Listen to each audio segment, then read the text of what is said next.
Hello friends, welcome back to my channel your education guide. Friends, आज की इस video में हम बात करने वाले हैं सैलरी और छुट्टियों से जुड़े नए बदलाव के बारे में, जो कि 1 अक्टूबर से पूरे देश में लागू होने वाले हैं। तो वीडियो से आखिर तक जुड़े रहिए। वीडियो इन्फॉर्मेशन अच्छी लगे तो आप इस वीडियो को लाइक, शेयर और चैनल को सब्सक्राइब करना बिल्कुल मत भूलिएगा। सरकार नया वेज कोड 1 अक्टूबर से लागू कर सकती है, जो कि पहले 1 अप्रैल से लागू होने वाला था, लेकिन राज्य सरकारों के अटकलों के कारण इसे लागू नहीं कर दिया गया था। लेकिन अब ये नियम 1 अक्टूबर से लागू किया जा सकता है। इस अवधि तक सभी राज्य अपनी ड्राफ्ट रूल तैयार कर लेंगे, जिसके तहत कर्मचारियों की सैलरी और छुट्टी वगैरह में बड़े बदलाव देखने को मिलेंगे। तो सबसे पहला बदलाव है, साल की छुट्टियां बढ़कर 300 हो जाएंगे। कर्मचारियों की अर्जित अवकाश यानी कि अर्न्ड लीव यानी छुट्टियां 240 से बढ़कर 300 हो सकती हैं। लेबर कोड के नियमों में बदलाव को लेकर श्रम मंत्रालय, लेबर यूनियन और उद्योग जगत के प्रतिनिधियों के बीच कई प्रोविजन पर चर्चा हुई थी, जिसमें कि कर्मचारियों की अर्न्ड लीव 240 से बढ़ाकर अब 300 किए जाने की मांग की गई थी। दूसरा बड़ा बदलाव है सैलरी का स्ट्रक्चर। नया वेज कोड के तहत कर्मचारियों के सैलरी स्ट्रक्चर में बदलाव आएगा। उनकी टेक होम सैलरी में कमी की जा सकती है, क्योंकि वेज कोड एक्ट 2019 के मुताबिक किसी कर्मचारी की बेसिक सैलरी कंपनी की लागत के 50% से कम नहीं हो सकती। अभी तक कंपनियां बेसिक सैलरी को काफी कम करके ऊपर के भत्ते ज्यादा देती थी, ताकि कंपनी पर बोझ कम पड़े। तीसरा बदलाव है भत्तों में कटौती को लेकर।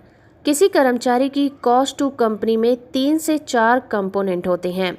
Basic salary, house rent allowance, retirement benefit जैसे पीएफ, ग्रेजुटी और पेंशन, और टैक्स बचाने वाले भत्ते जैसे एलटीए और एंटरटेनमेंट अलाउंस। अब नए वेज कोड में ये तय हुआ है कि भत्ते कुल सैलरी से किसी भी कीमत पर 50% से ज़्यादा नहीं हो सकते। ऐसे में अगर किसी कर्मचारी की सैलरी 50,000 रुपये महीना है, तो उसकी बेसिक सैलरी 25,000 रुपये होनी चाहिए और बाकी के 25,000 रुपये में उसके भत्ते आने चाहिए। यानी अभी तक जो कंपनियां बेसिक सैलरी को 25 से 30% रखती थी और बाकी का हिस्सा अलाउंस का होता था, तो अब बेसिक सैलरी को 50% से कम नहीं रख सकती हैं। ऐसे में कंपनियों को एक नए वेज कोड के नियमों को लागू करने के लिए कई भत्तों में कटौती भी करनी पड़ेगी। चौथा बदलाव है नए वेज कोड को लेकर। नए वेज कोड में कई ऐसे प्रोविजन किए गए हैं जिससे ऑफिस में काम करने वाले सैलरीड क्लास, मिलों और फैक्ट्रियों में काम करने वाले मजदूरों तक पर असर पड़ जाएगा। कर्मचारियों की सैलरी से लेकर उनकी छुट्टियां और काम करने के घंटे भी बदल जाएंगे।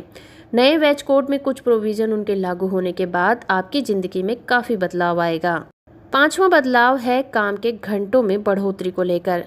नए वेज कोड के तहत काम के घंटे बढ़कर 12 घंटे हो जाएंगे।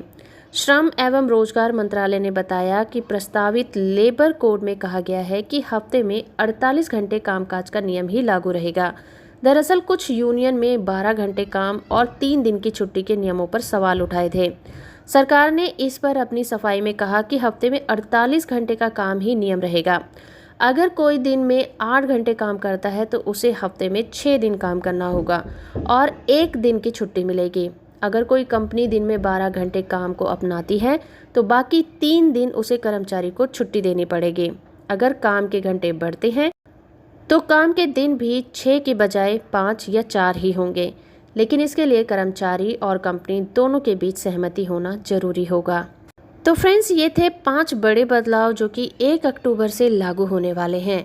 होप कि आपको ये वीडियो पसंद आया होगा। वीडियो इन्फॉर्मेशन अच्छी लगी है तो आप इस वीडियो को लाइक, शेयर और चैनल को सब्सक्राइब करना बिल्कुल मत भूलिएगा।